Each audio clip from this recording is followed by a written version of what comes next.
رب المشرقین ورب المغرب، جس نے اپنی خواہش نفس کو اپنا خدا بنا رکھا ہے، یعنی اس نے یہ نہیں پوچھا کہ میرا الہ کون ہے، وہ کیا چاہتا ہے، اس کی کیا مرضی ہے، جس نے مجھے سب کچھ دیا وہ کیا کر رہا ہے، صرف آئی می مائی سیلف جانتا ہے، میری زندگی، میرے مزے، میری خوشی اور جو میں چاہوں کروں، اور بھٹکا دیا ہے اس کو اللہ نے علم کے باوجود۔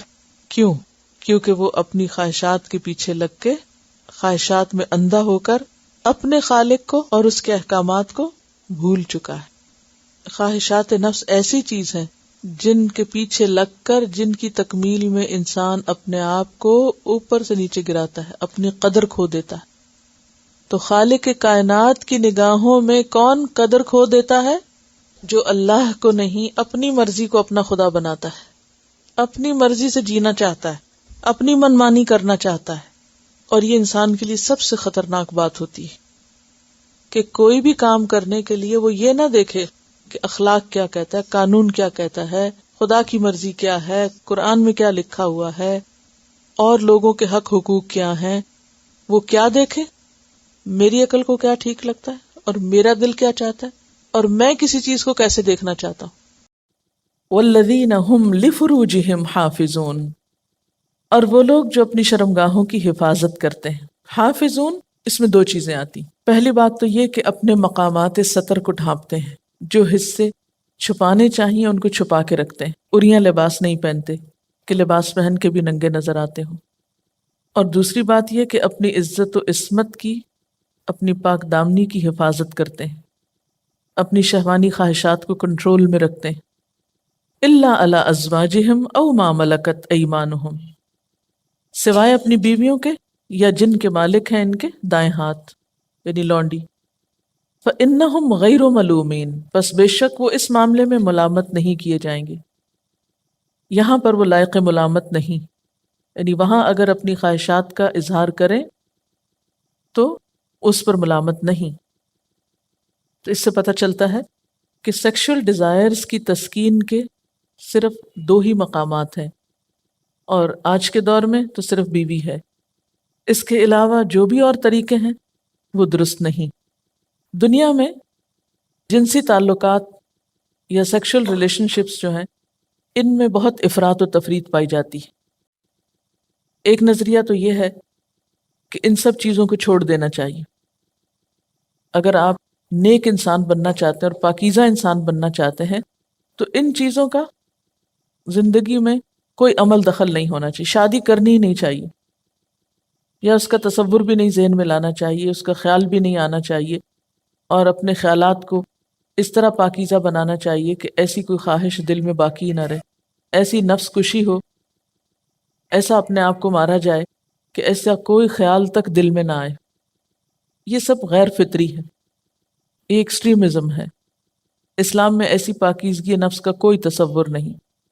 اسلام نے اس رویے کو عبادت نہیں بتایا۔ دوسری ایکسٹریم دنیا میں کیا پائی جاتی ہے کہ کسی بھی روک ٹوک اور کسی بھی پابندی کے بغیر بس آزادانہ ملاپ ہو، لیکن اسلام نے اس کی اجازت نہیں دی۔ جہاں رہبانیت کو پسند نہیں کیا کہ لا رہبانیت فی الاسلام، وہاں ایسی آزادی کی بھی اجازت نہیں۔ اسی لیے ہم دیکھتے ہیں کہ جیسے اللہ تعالیٰ فرماتے ہیں فَمَنِ ابْتَغَى وَرَاءَ ذَلِكَ، جس نے اس کے علاوہ کوئی اور چیز تلاش کی، فَأُولَٰئِكَ هُمُ الْعَادُونَ، تو وہی لوگ زیادتی کرنے والے ہیں۔ جو اس کے علاوہ کچھ اور چاہے گا تو دراصل وہ زیادتی کرے گا۔ کچھ اور چاہنے میں پھر کیا آتا ہے؟ یعنی اس کے علاوہ، یعنی بیوی کے ساتھ تعلق قائم کرنے کے علاوہ کوئی بھی اور طریقہ، وہ سب اس میں شامل ہو جاتے ہیں۔ اس میں زنا بھی آتا ہے، لواطت آتی ہے، یا ماسٹربیشن، یعنی کوئی بھی شہوت رانی کے طریقے جو فطری طریقے سے ہٹ کر ہوں، ان سب کے بارے میں کیا فرمایا؟ فَأُولَٰئِكَ هُمُ الْعَادُونَ، یہ حد سے بڑے ہوئے لوگ ہیں، یہ زیادتی کرنے والے ہیں۔ تو ان فطری خواہشات کی تکمیل کے لیے، تسکین کے لیے صرف نکاح کا طریقہ ہی جائز رکھا گیا، اور نکاح سے مراد ایسا نکاح جو عورت کو بسانے کے لیے کیا جائے، جس سے ایک خاندان کو وجود میں لایا جائے. یعنی نکاح کا مقصد محض شہوت رانی نہیں، نکاح کا مقصد صرف چند ڈیزائرز کی تکمیل نہیں، بلکہ نکاح کا مقصد ایک خاندان کی تشکیل بھی ہے، عورت کو ایک تحفظ فراہم کرنا بھی ہے. اس میں عورت کی اجازت ضروری ہے، اس کا ولی موجود ہونا چاہیے نکاح کے لیے، نکاح کا اعلان ہونا چاہیے، کم از کم 2 گواہ ہونے چاہیے، اس کے مہر مقرر ہونا چاہیے، مہر ادا ہونا چاہیے. اور جو نکاح ان شرائط کو پورا نہ کرے وہ پھر نکاح نہیں.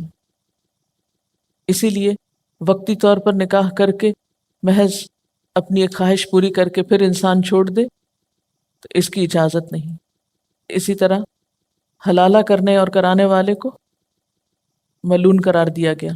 پھر اسی طرح نکاح شغار جائز نہیں. شغار ہوتا ہے مثلا ایک شخص اپنی بہن کا نکاح کسی مرد سے کر دے اور بدلے میں اس کی بہن کو اپنے نکاح میں لے آئے اور دونوں عورتوں کا حق مہر مار دیا جائے. یعنی عورت کے بدلے میں عورت کا تبادلہ کر لیا جائے لیکن عورت کے حصے میں کچھ نہ آئے، تو یہ طریقہ بھی درست نہیں. ایسا شخص خدا کے منصوبے کے سامنے اپنا ایک الگ منصوبہ بنا لیتا ہے اور وہ ایک ٹکراؤ کا شکار ہو جاتا ہے. یعنی اس شخص کی پرائرٹی اللہ کی ذات نہیں، اللہ کا حکم نہیں، اس کی ترجیح کیا ہے؟ اپنی خواہشات. ہر وہ کام کرنا چاہتا ہے جس کو اس کا دل چاہتا ہے، خواہ اللہ نے حرام کیا ہو، اور کوئی وہ کام نہیں کرنا چاہتا جس کو اس کا دل نہ چاہے، خواہ اللہ نے فرض قرار دیا ہو کہ لازمی کرنا ہے. یعنی اللہ کے عائد کردہ فرائض کو فرض نہ سمجھے اور اللہ کے حرام کردہ کو حرام نہ سمجھے، نہ حلال حرام کی پرواہ کرے اور نہ کسی فرض سنت کی پرواہ کرے. کیسے جیے؟ جیسے چاہو جیو، جو چاہو کرو. اب یہ تو باقاعدہ موٹو بن گیا ہے نا لوگوں کا، جیسے چاہو جیو. اسلام میں ایسے کانسیپٹ کا کوئی تصور نہیں.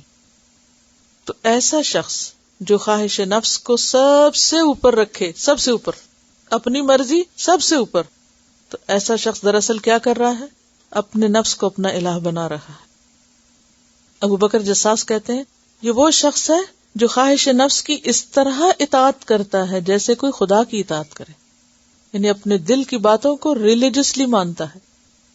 نبی صلی اللہ علیہ وسلم نے فرمایا دانا وہ ہے، عقل مند وہ ہے جس کا نفس حکم الہی کا پابند ہوتا ہے اور آنے والی زندگی کے لیے عمل کرتا ہے، اور فاجر وہ ہے جو اپنے خواہش نفس کی پیروی کرتا ہے اور پھر اللہ تعالیٰ سے بڑی بڑی توقعات وابستہ کر لیتا ہے. اللہ غفور رحیم. ہر غلط کام کرتا ہے جو دل میں آئے اور پھر کیا کہہ دیتا ہے؟ اللہ غفور رحیم. نبی صلی اللہ علیہ وسلم نے فرمایا 3 چیزیں ہلاک کرنے والی، 3 چیزیں ہلاک کرنے والی. کون کون سی؟ ہون متبع، ایسی خواہش جس کی پیروی کی جائے، واعجاب المرء بنفسہ، انسان کا اپنے آپ پر بہت خوش ہونا، خود پسندی. اور پہلی چیز جو حدیث میں ترتیب میں پہلی چیز ہے شح مطاع، ایسی دل کی تنگی جس کی اطاعت کی جائے، ایسا بخل، حرص جس کے پیچھے لگ جائے انسان، ایسی خواہش جس کا پیروکار بن جائے اور اپنے آپ کو بڑی چیز انسان سمجھنے لگے.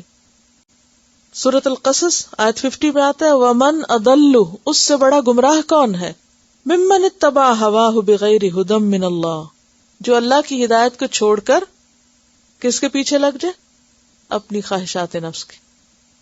ایسا شخص کون ہے جس کے پاس علم ہو بھی تو وہ ہدایت پہ نہیں ہوتا. اضلہ اللہ علی علم، کیونکہ اس نے اپنے علم سے فائدہ نہیں اٹھانا ہوتا. دین کا بھی ہو بے شک، بہت سے لوگ ایسے ہیں جن کے پاس دین کے علم کی ڈگریاں ہیں لیکن ان کا عمل اس کے مطابق نہیں، وہ بھی خواہشات کے پیچھے اسی طرح دوڑ رہے ہیں جیسے کوئی دنیا دار دوڑتا ہے. تو علم کے باوجود ایسا شخص بھٹک رہا ہوتا ہے. آپ بہت دفعہ یہ بات کہتے سنتے ہوئے آپ نے دیکھا ہوگا لوگوں کو کہ اتنا پڑھ لکھ کے بھی کوئی اثر نہیں. کسی کو کیا، اپنے آپ کو بھی ہم کہتے رہتے ہیں کہ اتنا قرآن پڑھ لیا ہے اور ابھی بھی ہم کیا کر رہے ہیں. اب دیکھیے چھوٹی چھوٹی باتوں میں اپنے آپ کو پرکھا کریں، بڑی بڑی باتیں نہیں، چھوٹی چھوٹی چیزیں. کتنی چیزیں ایسی ہیں جو سنت کے خلاف ہوتی ہیں اور ہمیں پتہ ہوتا ہے یہ سنت کے خلاف، لیکن ہمارا دل چاہ رہا ہوتا ہے اور ہم کیے چلے جاتے ہیں. ہمیں پتا ہوتا ہے کہ یہ منع ہے پھر بھی کرتے ہیں. یہ خواہشات ہوتی کیا ہیں جن کے پیچھے انسان اندھا ہوتا ہے؟ وہ کون سی خواہشات ہیں؟ خواہشات نفس میں کیا کیا شامل ہے؟ کوئی بھی چیز جس کے لیے انسان کا دل مجبور ہو جائے اور انسان اس کو ہر قیمت پہ کرنا چاہے، خواہ حلال ہو، حرام ہو، جائز ہو، ناجائز ہو، کسی بھی چیز کا ایسا شوق کہ جس کو پورا کرنے کے لیے وہ اللہ کی حدوں، اللہ کے احکامات کی پرواہ ہی نہ کرے. بس میرے دل کو یہ بات لگتی، بس میں یہ نہیں چھوڑ سکتا. یعنی سب سے بڑا دشمن خود ہمارا اپنا نفس ہے اور ہم اس دشمن کو نہیں پہچانتے. دیکھیے خواہشات میں ہر طرح کی خواہشات آ جاتی ہے نا. کوئی بھی شوق، اپنی کوئی بھی ہابی، کوئی بھی شوق، کوئی بھی دل پسند چیز، کوئی مشغلہ. بعض چیزیں جائز بھی ہوتی ہیں لیکن جب وہ حد سے بڑھ جاتی ہیں تو وہ بھی ناجائز کی حد میں داخل ہو جاتی ہیں. مثلا سپینڈنگ کا شوق ہے آپ کو، خرچ کرنے کا، چیزیں خریدنے کا. تو اب کیا ہے، ضرورت تو ضرورت ہے لیکن ضرورت سے بڑھ کر جب حد سے بڑھ کر آپ وہ کرنے لگیں گے تو کیا ہوگا؟ وہ خواہش نفس بن جائے گی. پھر وہ روک دے گی آپ کو کس سے؟ اللہ کے راہ میں کچھ خرچ کرنے سے، کیونکہ آپ کے پاس بچے گا ہی نہیں. حلال اور جائز کاموں میں خرچ کرنے سے. سونا کیا ہے، آپ سو رہے ہیں، سونا بھی ایک ضرورت بھی ہے اور ایک خواہش بھی. ضرورت کا سونا تو سونا ہے لیکن آپ صرف سستی کے مارے اٹھ ہی نہیں رہے کیونکہ آپ کو مزید سونے میں لطف آ رہا ہے، مزہ آ رہا ہے. تو زائدہ ضرورت سونا بھی کیا ہے، وہ بھی خواہش نفس کی پیروی. اسی طرح شادی، بیاہ، ازدواجی تعلقات، ان سب میں اعتدال جو ہے وہی پسندیدہ ہے.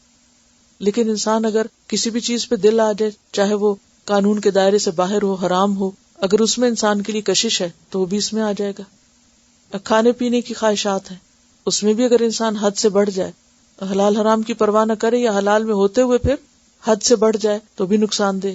تو کوئی چیز جو ہمیں اللہ کی اطاعت سے اور اس بڑے مقصد سے جو اللہ کو راضی کرنے کا، اس سے روکے، خواہ وہ پہننے کی خواہش ہو. مثلا پہننے کا شوق بہت سے لوگوں کو ہوتا ہے، ٹھیک ہے، اچھی بات ہے، اللہ نے اچھا پہننے سے آپ کو منع نہیں کیا، لیکن اگر وہ اللہ کی حدوں کو توڑ کے، اللہ کو ناراض کر کے آپ پہن رہے ہیں تو خواہش نفس کی پیروی ہے. ایسا لباس پہن رہے ہیں کہ جو اللہ سے زیادہ شیطان کو خوش کرے، اور صرف آپ اس لیے پہن رہے ہیں کیونکہ آپ کو وہی اچھا لگتا ہے، آپ کو وہ اٹریکٹ کرتا ہے، تو بھی اس میں آ جائے گا. یعنی کوئی بھی چیز آپ دیکھ لیں، اس میں انسان نہ اللہ کے حقوق کی پرواہ کرے اور نہ ہی بندوں کے حق کی، کس کا کیا حق ہے. کیونکہ بعض اوقات انسان اپنے نفس کی خواہش پوری کرنے میں ماں باپ کا، بہن بھائیوں کا اور لوگوں کا حق بھی مارتے ہوئے بالکل پرواہ نہیں کرتا.